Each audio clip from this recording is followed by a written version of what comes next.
Here is everything you need to know about the new drop of Caldera information for Warzone Pacific Season 1. My first impressions are like, holy crap. That being said though, I'm pretty sure you're not subscribed to this channel, and if you're cool on missing out on a ton of super high quality Warzone Season 1 content, that's fine by me, but if it's not fine by you, make sure you drop a subscription and ring the bell below. All right, let's hop into all this. We've got the whole map, we've got dead silence nerfs, we've got stopping power getting removed, we've got literal changes to the way that loadouts work, all kinds of stuff in this video. So make sure you stay to the end so you don't walk into Caldera or drop into Caldera handicapped. Now that being said, because there is so much here that was in fact released, I can't go through everything and show you guys everything. I'm only gonna be showing you what I think is the most important. I'm not reading you every blurb under every picture because there's far too much to go through. But let's power through this and see all the crazy new changes that we're getting for Warzone. All right, so honestly, we could start anywhere. We're gonna start off with Caldera because I think that's what most people are interested in, and then we'll kind of work our way back from there. So Caldera, holy crap. We got the entire map revealed, every point of interest, tons and tons of footage. I mean, we've got so much to go through, it's not even funny.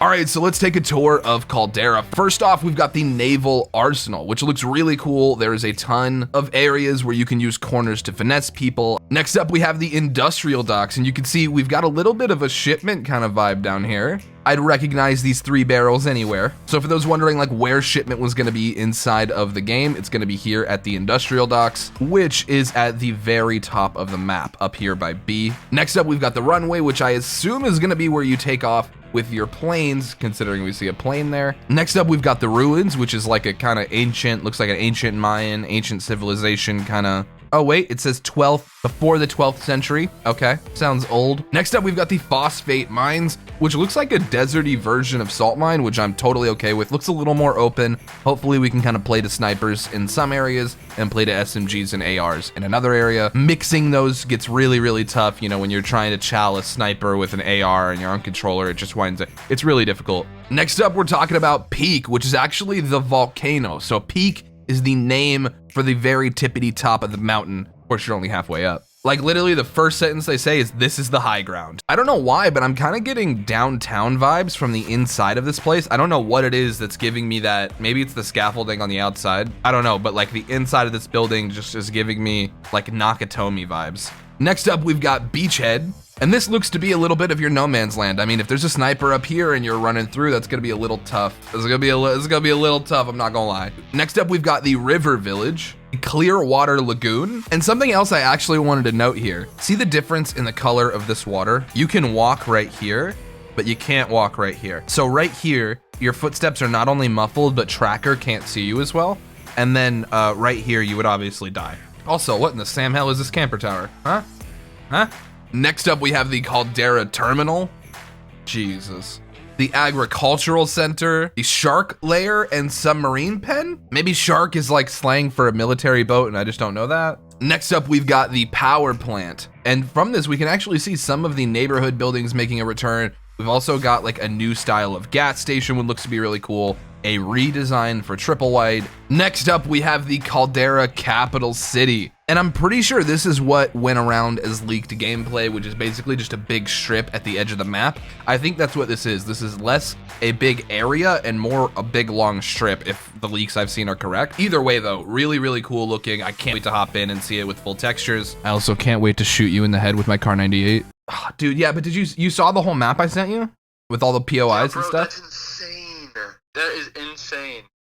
Dude, I'm so excited about it. Like, I'm literally recording a video right now. Are you actual? Yeah. And last but not least is the Royal Cabana Resort. I really hope we can go in this resort and just tear it up. It looks like this window is open, so I'm pretty sure we can. I mean, dude, I wouldn't even mind shooting people with a sniper rifle from up here. This whole place, this whole thing just looks really, really good, honestly, in my opinion. All right, so now that we've gotten the Caldera map out of the way, we have a ton of new stuff to talk about. Now, they talk a lot about the Vanguard Royale and the dogfighting. If you're interested in that kind of stuff, go check out the latest video I posted, which is pretty much detailing all of that information. All this stuff was out before the info drop today, so we're just covering all the new information. So this is kind of building off the previous video. Something I will mention though is that in Vanguard Royale, you can only use Vanguard operators, which is something I said in that previous video probably wouldn't come. It looks like they actually did go through with that, so something to note there. Now, on December 8th, when all of the people who own Vanguard get access access to Caldera. Anyone who doesn't own Vanguard will be stuck playing Rebirth Island for that 24-hour period.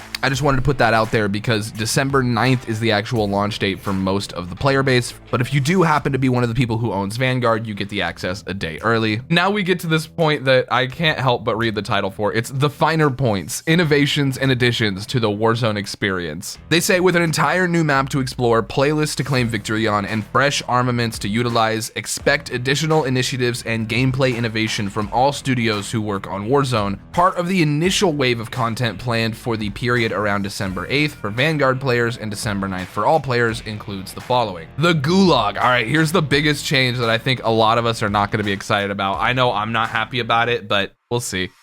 The Gulag. Drop back in ready for combat. The Gulag now gives you more than a second chance at victory. When the Warzone Pacific update drops, any player who wins the Gulag will drop back in with the weapon or weapons and lethal equipment given to them during that deadly duel. Those who survived Iron Trials 84 will remember this, but oh god, I'm not excited for this, dude. One of the best things about Gulagers is that they don't have guns. Although I guess it will give me an excuse. You're never gonna get killed by a pistol except for early game. The next thing we need to talk about is the dead silence and stopping power nerfs. So, the first line they're saying, dead silence is getting nerfed, stopping power rounds are gone. In addition to detailing these exact changes, Raven Software looked closely at various equipment pieces such as the nerfs to stun grenades and heartbeat sensors.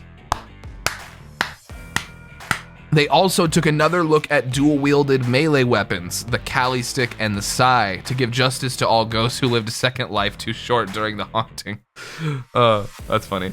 The results: expect aforementioned equipment and weaponry to be adjusted and to be less potent in the war zone, along with gun butting no longer being the primary method of attack of the Caldera. Meaning meleeers, your time is up. Another change involves loadout drop markers. They can now only be purchased from buy stations after the loadout drop event occurs in a match, effectively shifting their usefulness from an immediate power spike to a more tactical choice in the mid to end game. Along with these nerfs, several lethal and tactical equipment pieces will see much needed buffs. Most lethal equipment will deal more damage, while the snapshot grenade will see its effective radius increase. The stim will also apply a slight movement speed bonus, and the decoy grenade will pack rubber bullets that deal just enough damage to pester enemies. Next up, we've got gas masks, plating, stuff like that.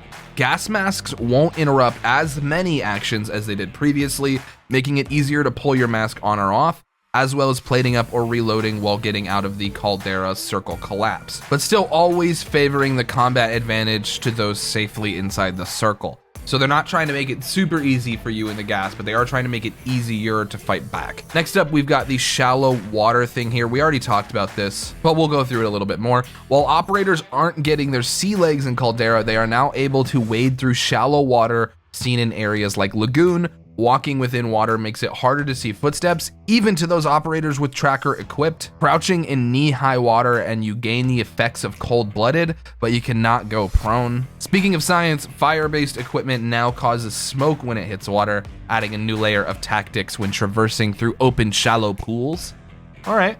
Now the next thing we're going to talk about is something I've seen a lot of high-level streamers really upset about already, so we'll see how you guys think. Let me know in the comment section down below what you think of this particular point. So what they're saying is there's new contracts being added. I'm sure we'll see which ones stay and which ones go, but the one I wanted to note is actually one called Big Game Bounty, which targets the operator with the highest kill count, but only once per game, which means that if you're in that game dropping a bomb, people are gonna know. If there's a hacker in your game, you're gonna know. I don't know how this gets triggered. It says only once per game it can happen. I think maybe that means it might be like a jailbreak. Like it doesn't happen every game, it happens some games. For once, I'm glad I'm not dropping 40s. Obviously, Ricochet is coming in. They're talking about Ricochet. We'll see how well that actually works. And they talk about the secrets of the Pacific event. We've already been over that in previous videos. Caldera and Warzone Pacific are just the beginning for all the free content to be offered in Season 1 of Call of Duty Vanguard and Warzone. And then they say later in the season, 2 more operators are coming, another core multiplayer map. They're gonna give us more information on zombies,